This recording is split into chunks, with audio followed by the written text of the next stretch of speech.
What's up, gang? It's Golden Gunner and I'm back with another Marvel Contest of Champions video. In today's video, we're hopping into the Paragon Gauntlet. Hit record, and now I'm here to give you guys my reaction to my gameplay. In this first fight, we got an annoying Hulk. He's annoying because of all of the stun opportunities that he has. If he hits into our block too many times without us performing a heavy, we're automatically stunned, as you can see right there. And then we got an encroaching stun timer, which means that we have to throw a special attack when that as that timer is expiring, or we get stunned. We're also looking for OG Hulk's unstoppable that he gets passive. Once he gets 15 furies or so, he goes automatically unstoppable. And we're also trying to maintain our buff. I don't know what the name of our buff is at the top of my head, but it's the orange buff that you guys see, the orange icon that you see under Black Panther. We're trying to keep that pause. The way to keep that pause is to punish Hulk's heavy attacks, or punish Hulk's specials, or intercept Hulk, and that keeps our timer paused. And when that icon is up, when that orange one is active, it just increases the chances that we apply bleeds through our critical hits.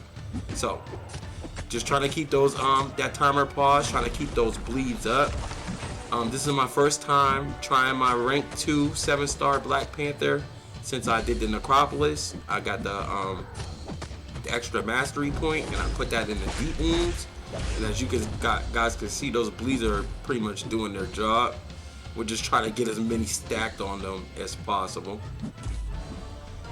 Doing pretty good with this fight. Nice L2 dex. We're right into the unstoppable though. Once again, watch out for that, and it's passive, so you can't really do nothing about it.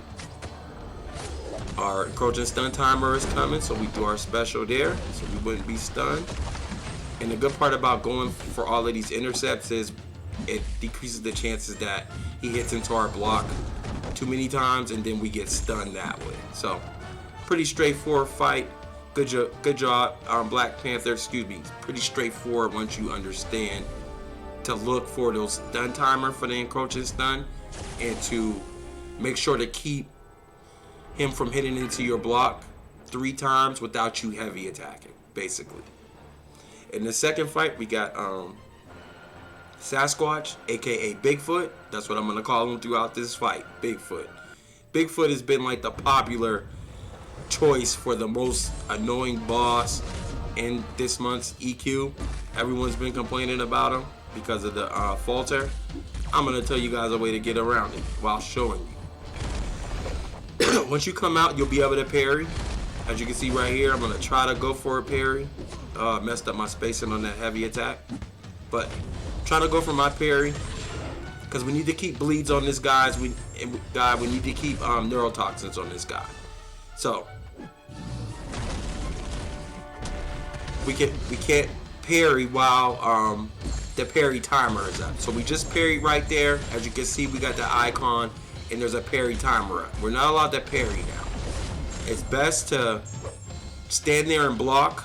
Wait for Bigfoot to throw his heavy attack. Dodge his heavy attack and counter with your own heavy attack, as you just see me do right there. We're just looking for opportunities to get our heavy attacks in, since we're not able to just spam parry heavy. So off the L2 is a perfect time. Not right now because he was unstoppable. Of course, try to keep those specials going so you can keep those bleeds up. Those bleeds also stop his unstoppable. Right there, he threw an L2. We dodged the whole dex the whole L2 and countered with a heavy. Once again, just ways to keep the debuffs on Bigfoot to keep him from doing all of the nice things that he does. We're able to parry right there, so we did. Now we can't parry anymore until the timer expires, so we're just blocking. I messed up muscle memory. I re-parried and tried the heavy, and it gave me the falter. This is gonna go pretty bad for me right now, but we're gonna kind of recover here. So we take this hit to the face, kind of cornered. So we're gonna build to our special and just throw it, just to try to get out of the corner a little bit. And we're gonna pull a great move off right here. We don't have any neurotoxins on this Bigfoot, So we're gonna use our striker. We're gonna use our striker to get in there, stun him, get a quick heavy off, and with that heavy, we was able to apply 3 neurotoxins to gain control of the fight once and for all. Punish that special 2 with a heavy. We were able to parry there, so we parried and then heavy. Do our special 1 once again, just keeping those debuffs up. Force him to throw this L2. That we'll use that for our opportunity to get in there for a heavy attack. 1, 2, 3. Get him out of there. GG's Archangel. Once again, he's a hard counter. I'm sure there's people that could play a little bit better than what I did right there, but he's definitely a hard counter. At our first choice node, we're going to switch out Black Panther and bring Nimrod so that we can deal with this eye bomb. Pretty much just so we can deal with the poisons, but there is one little nuance to this fight, and that's when I'll show you guys. When he comes out, he's gonna have a red timer up on him. As you guys can see, eye bomb has that red timer. While that red timer is active, you can't stun him, or if you do, he will stun you instead. So red timer active, don't stun. Once that red timer goes into cooldown, you see it turn gray. Now we can stun him all we want to until the red timer pops back up. Other than that, bring a poison immune and you'll be just fine. I chose Nimrod here, and to make you guys happy, I chose to leave Hercules on the sideline because he also could work for this fight just as well as the OG Hulk fight. Those fights where the stun, you gotta worry about being stunned. You don't gotta worry about it with Hercules because he's immune to stun. So could have brought Hercules to do pretty much all of these fights. Decided to leave him on the bench. Get some new gameplay video out, and I hope you guys appreciate the effort. Built into our L2s. Other than that, it's just a straightforward fight. Just don't parry him when you're not supposed to parry him. Don't stun him when you're not supposed to stun him. Other than that, build into my L2 with Nimrod and firing it to get my shocks off. My Nimrod is only a SIG 40.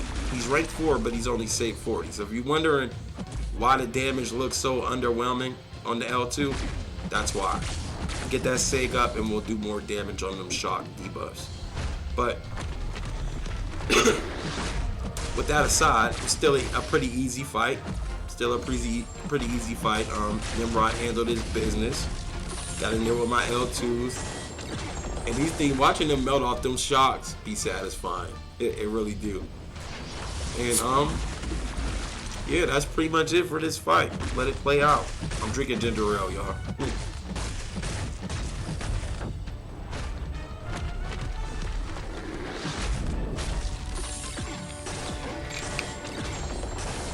I bomb out of there, and Nimrod did what we brought him to do.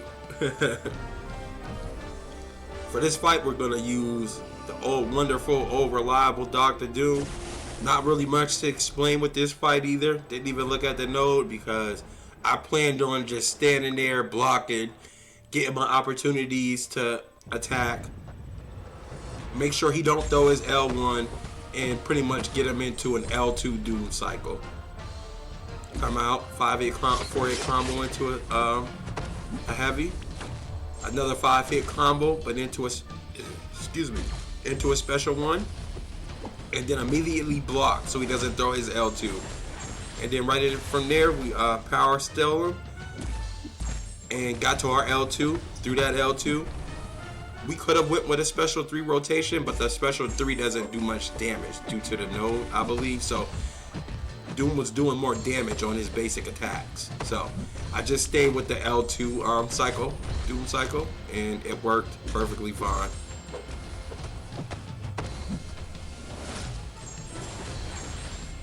As you guys can see, he's not doing much damage on his special attacks. He's doing most of his damage on the basic attacks and the heavy attacks. So that's why I didn't go with the L3.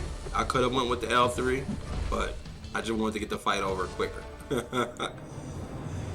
And now at the next choice node, we took out Nimrod, and we brought Bishop, and we're gonna use Bishop and Dr. Doom to finish this thing out. It's funny how I explained that for, the first fight with Dr. Doom not really needing to throw the L3, and it's funny about this fight is that I kind of did need to throw more L3s, but I just played this fight real bad. So I'm gonna tell you the right way to do it. Don't do it the way you see on the screen. Which is what ended up happening was my Mystic Dispersion kind of messed me up. But same plan. Come out, push this girl to an L2. As soon as she reaches an L2, I'm gonna throw an L1 so that I can drain her power and steal it.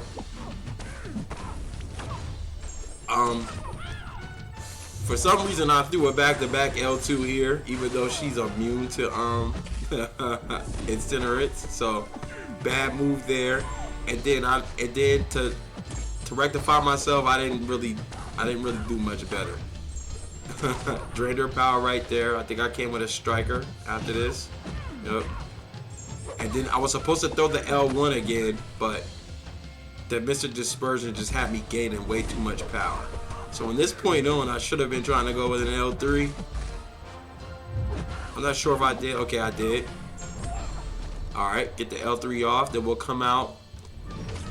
And this is where it goes just real bad. We're going to come out. We're going to go ahead, do the Doom Cycle thing. And then we're going to get back to an L2 when we should have thrown the L1. She's blocking unblockable. That didn't help. So the L1 didn't even work.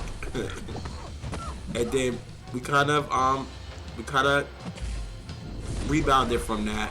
Pushed her back to the L3 through our striker.